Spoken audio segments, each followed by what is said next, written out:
Viewers, আজকে যাচ্ছি ধীরাজ ভট্টাচার্যের সেই বিখ্যাত মাথিনের কূপ। আমি এখন সকাল 6:30 বাজে, এখন রওনা দিব। আর আমরা রাস্তায় আপনাদের সাথে আবার দেখা হবে, আশা করছি আমার সাথে থাকবেন। আমাদের যাত্রা শুরু হলো, গাড়ি নিয়েই যাচ্ছি। এর মধ্যেই গাড়ি মেরিন ড্রাইভ রোডে প্রবেশ করেছে। ঝাউবনের ভেতর দিয়ে নীল সমুদ্র দেখা যাচ্ছে। আজ আমার সাথে যাচ্ছে আমার পরম শ্রদ্ধেয় জেলা প্রাথমিক শিক্ষা অফিসার কক্সবাজার মহোদয় জনাব মোহাম্মদ শাহিন মিয়া স্যার। আজ সাগরটাকে একটু অন্যরকম মনে হচ্ছে। গাড়ির জানালা দিয়ে দেখছি সাগর, পাহাড় আর ঝাউ বাগানের সমারোহ। এর মধ্যে গাড়ি ইনানি পার হয়ে আমরা টেকনাফের কাছাকাছি চলে এসেছি। মেরিন ড্রাইভ রোড থেকে নীল সাগরটা অত্যন্ত চমৎকার মনে হচ্ছে। দেখতে পাচ্ছেন কিছু কিছু নৌকাও দেখা যাচ্ছে এখানে। সামনে বিজিবি চেকপোস্ট পড়েছে। চেক কার্যক্রম সম্পন্ন করে আমরা সামনের দিকে এগিয়ে যাচ্ছি। ক্ষণে ক্ষণে ভিন্ন রূপ মেরিন ড্রাইভ রোডের। যারা কক্সবাজার ভ্রমণে এসেছেন কিন্তু মেরিন ড্রাইভ রোড দিয়ে টেকনাফ গমন করেননি, তারা সমুদ্রের আসল সৌন্দর্যই দেখতে পাননি। সমুদ্রের সৌন্দর্যকে দেখতে হলে মেরিন ড্রাইভ রোড হয়ে টেকনাফ যেতে হবে। এর মধ্যে আমরা টেকনাফের কাছাকাছি চলে এসেছি। টেকনাফ টাউনে আমরা প্রবেশ করব। এর মধ্যে টেকনাফ টাউনে প্রবেশ করেছি। দেখতে পাচ্ছেন দোকানগুলো সারি সারি এবং অটো এগুলো রয়েছে। আমরা টেকনাফের সরু রাস্তা দিয়ে সামনের দিকে এগিয়ে যাচ্ছি। টেকনাফের রাস্তাগুলো অত্যন্ত সরু এবং নতুন কিছু রাস্তা হচ্ছে। আমরা টেকনাফ শাপলা চত্বরে গেলাম। এর মধ্যে আমাদের সাথে আরেকজন কর্মকর্তা যুক্ত হয়েছেন। টেকনাফ জিরো পয়েন্টে এখন আছি আমি। জিরো পয়েন্ট থেকে হাতের বাম দিকেই মাথিনের কূপের রাস্তা। এখানে মাথিনের কূপের রাস্তায় প্রবেশ করেছি। মাথিনের কূপটা মূলত টেকনাফ মডেল থানার ভেতরে।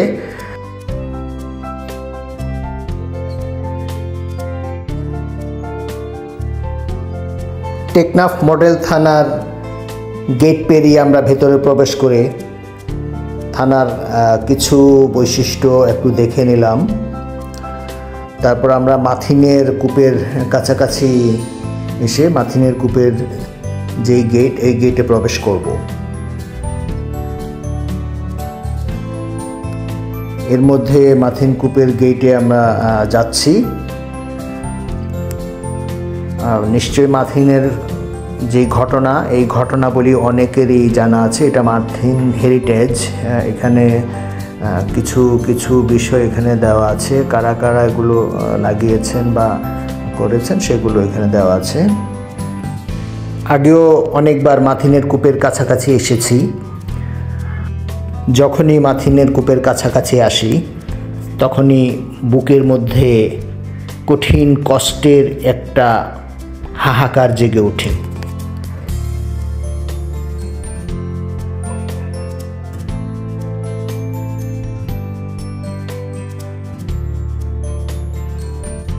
এটাই সেই মাথিনের কূপ। এখানে আগে এরকম টাইলস করা ছিল না। দেখতে পাচ্ছি মাথিনের কূপের উপরে একটি লোহার নেট দেওয়া আছে। এই নেটটিও আগে ছিল না। এখানে হয়তো অনেকে অনেক কিছু ছুঁড়ে মারেন। এই কূপের ভেতরে পানি আছে, পানিতে অনেকে অনেক কিছু ছুঁড়ে মারেন, যার ফলে এই নেট লাগানো হয়েছে। এবং নেট দিয়েও অনেক সময় সংকুলান না হওয়াতে উপরে আরেকটি ছোট জালও দেওয়া হয়েছে, যাতে করে কেউ কিছু ফেলতে না পারেন। তারপরও অনেক কিছুই ভেতরে ফেলানো আছে, যেমন চিপসের প্যাকেট দেখা যাচ্ছে উপর থেকে।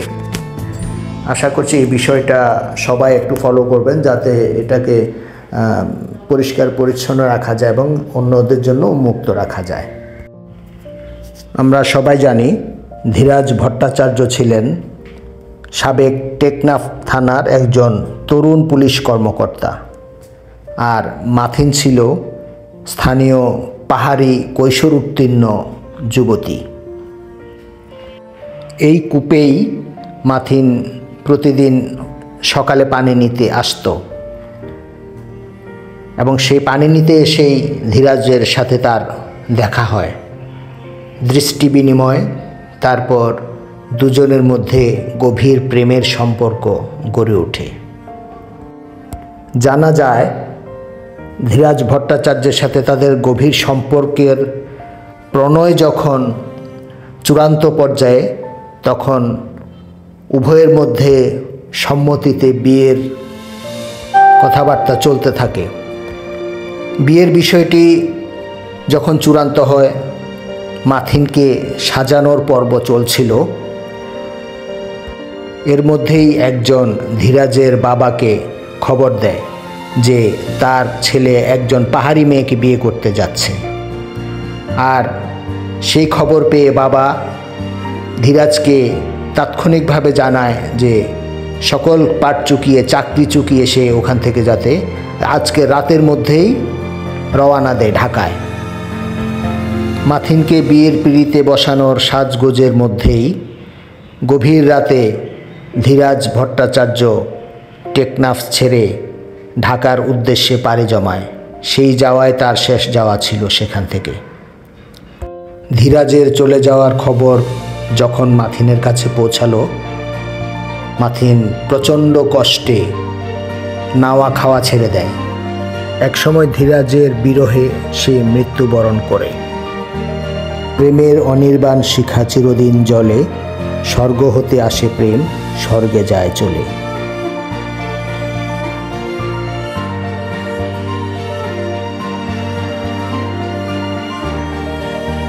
মাথিনা ধীরাজের মধ্যে আসলে কি হয়েছিল? প্রেম, ভালোবাসা? না, আমরা সেটা বিশ্বাস করি না। প্রেমের প্রথম ধাপ হলো ভালো লাগা, এরপর একে অপরকে অনুভব করা, এরপর প্রেমের সম্পর্কের দিকে ধাবিত হওয়া। মাথিন আর ধীরাজের পরস্পরকে ভালো লাগার তীব্রতা এত বেশি ছিল যে তা প্রচলিত প্রেমের পদ্ধতি ও সম্পর্ক অতিক্রম করে গিয়েছিল। আর তারই ধারাবাহিকতায় তা বিয়ের প্রস্তুতিতে পৌঁছায়। মাথিন ধীরাজের মাঝে এরূপ তীব্র ভালো লাগার সম্পর্ক কেন তৈরি হয়েছিল তা আজও অজানা। মাথিন কৈশোর উত্তীর্ণ প্রায় যুবতী, এ বয়সে তার ভুল হতেই পারে। তাছাড়া ধীরাজ সুদর্শন, উপযুক্ত, অপরদিকে মাথিন সুন্দরী এবং পুরুষের চোখে প্রত্যাশিত হওয়ার মতো তার সব কিছুই রয়েছে। তাহলে দোষ ছিল কোথায়? কেন শুধু মাথিনকেই মরতে হলো? কিংবা মাথিন কেন ধীরাজের মতো বিকল্প কিছু বেছে নিল না? তাই তো আজও মাথিনের কূপের কথা মনে হলে প্রেমের করুণ পরিণতি বিষয়ে সবার বুক কেঁপে ওঠে। ভিউয়ার্স, আমরা মাথিন কূপ থেকে বের হয়ে গেলাম। আপনাদের নতুন একটি জায়গা দেখাতে নিয়ে যাব, সেটা হচ্ছে শাহাপুরীর দ্বীপ। আমরা এখন শাহাপুরীর দ্বীপের পথে রয়েছি। শাহাপুরীর দ্বীপ বাংলাদেশের শেষ প্রান্তের একটি জায়গা। যে রাস্তা দিয়ে এই গাড়িটি যাচ্ছে, এই রাস্তাটা একসময় ছিল না। শাহাপুরীর দ্বীপ মূলত একটা বিচ্ছিন্ন এলাকা ছিল। ওই এলাকার জনসাধারণ অনেক কষ্ট করে এই জায়গাটা পার হতো। পরবর্তীতে এখানে একটি বেড়িবাঁধের সৃষ্টি হয়। এই বেড়িবাঁধের মাধ্যমেই এখন বেড়িবাঁধের উপর দিয়ে যে রাস্তাটা হয়েছে, এই রাস্তা দিয়ে এখন শাহাপুরীর দ্বীপের সাথে যোগাযোগ স্থাপন করা হয়েছে। এই শাহাপুরীর দ্বীপের এই রাস্তার দুপাশে বিস্তীর্ণ এলাকা লবণের চাষ করা হয়। রাস্তার দুপাশেই লবণের মাঠ দেখা যাচ্ছে।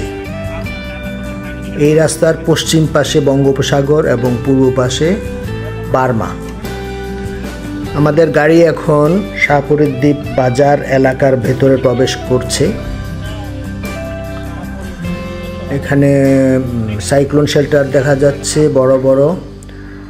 এই বাজারের মধ্যে অনেকগুলো দোকান আছে। বাজার অতিক্রম করে আমরা শাহাপুরীর দ্বীপ মূল যেই জেটি, এই জেটির কাছাকাছি যাব।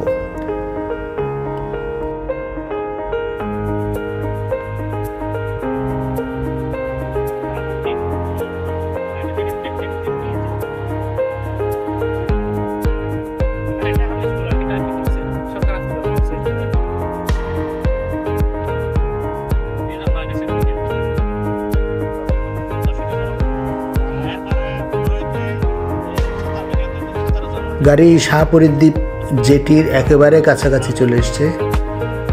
আর যেটি দেখা যাচ্ছে এইখানে, এই যে এখন আমরা গাড়ি থেকে নামবো, জেটির দিকে একটু ঘুরে আসি। এই জেটির মাধ্যমে যে সমস্ত মালামাল পার করা হবে তার টোলের হার এখানে দেওয়া আছে, আপনারা দেখে নিতে পারেন। এখানে বাংলাদেশ কোস্ট গার্ড পূর্ব জোনের একটা সাইনবোর্ড দেওয়া আছে, এটাকে সংরক্ষিত এলাকা করা হয়েছে। চিংড়ি, পোনা মাছ ও পোনা মাছের উপর একটা ব্যানার দেওয়া আছে এখানে।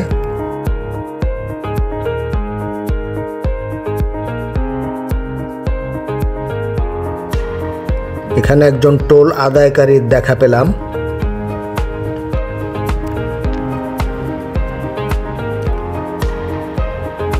দেখতে অনেক সুন্দর মনে হচ্ছে। এটা হচ্ছে নাফ নদী। নাফ নদীর মধ্যে নৌকাগুলো এখানে নোঙর করা আছে। এই যে নাফ নদী দেখতে পাচ্ছেন, এই নাফ নদীর অপর দিকে যে পাহাড়ের মতো দেখা যাচ্ছে, এগুলো হচ্ছে সম্পূর্ণ বার্মা এলাকা।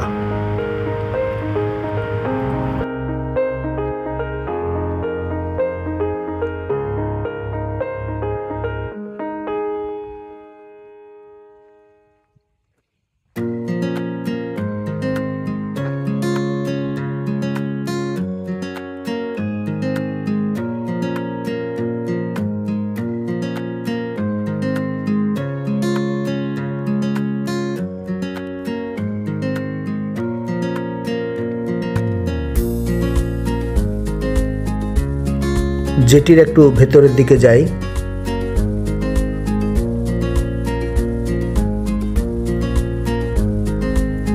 এখানে একজন জেলেকে জাল মারতে দেখলাম। জাল মেরে এখানে বিভিন্ন ধরনের মাছ, যেমন বাটা, বিশেষ করে সামুদ্রিক মাছগুলো এখানে পাওয়া যায়। চিংড়ি, বাটা এগুলো হচ্ছে কমন মাছ।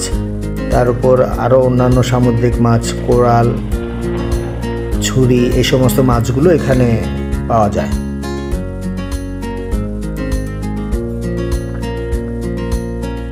জেটির একেবারে ভেতরের দিকে শেষ প্রান্তে যাই। অন্যান্য জেলেরাও মাছ ধরার জন্য দাঁড়িয়ে আছে।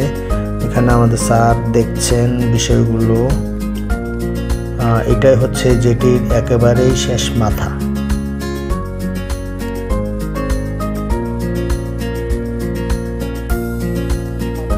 জেটির একেবারে শেষ প্রান্তে চলে আসলাম।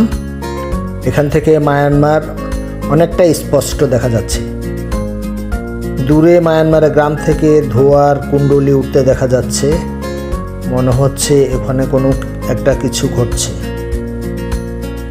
ধোঁয়ার কুণ্ডলী আকাশের দিকে উঠে যাচ্ছে। এখানে বেশ কিছু দর্শনার্থী আছেন, অনেক মৎস্য শিকারী আছেন। এই যে খুদে একজন মৎস্য শিকারী তার বড়শিটা ছুঁড়ে মারছে। অত্যন্ত নিখুঁত তার বড়শি ছোড়ার কাজ।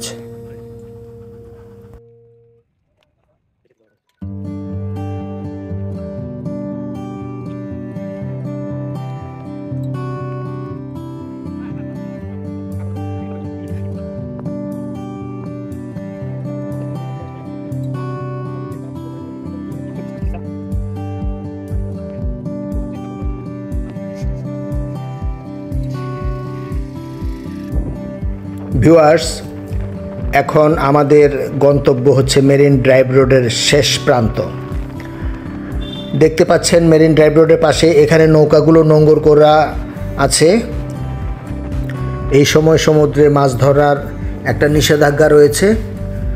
হয়তো কিছুদিন পরে এই নিষেধাজ্ঞা আবার উঠে যাবে। দুপুরের সূর্যের আলো সমুদ্রের মধ্যে পড়ে লাইট রিফ্লেকশনের কারণে অনেক সুন্দর দেখাচ্ছে। আর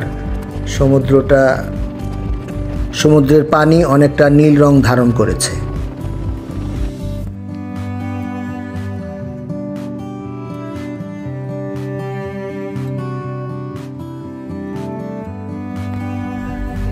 আমরা অনেকটা শেষ প্রান্তের কাছাকাছি চলে এসেছি। দেখতে পাচ্ছেন রাস্তার দুপাশে মাছ ধরার নৌকাগুলো এখানেও তুলে রাখা হয়েছে। এখানে মূলত রাস্তার পাশে তোলার কারণ হচ্ছে এই নৌকাগুলোকে পরিচর্যা করা হয় এবং রং দিয়ে এটাকে সাজানো হয়। আর এখানে যে রঙগুলো দেওয়া হচ্ছে সেই রঙগুলো যাতে ঠিকমতো সূর্যের তাপে শুকিয়ে যায় এবং নৌকাটা যাতে আরও টেকসই হয়, এই কারণে রোদের মধ্যে দিয়ে নৌকাগুলোকে শুকিয়ে নেওয়া হচ্ছে।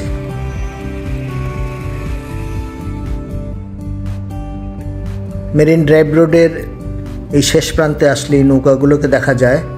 এগুলো দেখতে অত্যন্ত সুন্দর লাগে। যে সকল পর্যটক এই জায়গাটা এখনও আসেননি, আশা করছি আপনারা আসবেন এবং এই জায়গাটা যে কতটা সুন্দর এটা না দেখলে আসলে বোঝা যাবে না।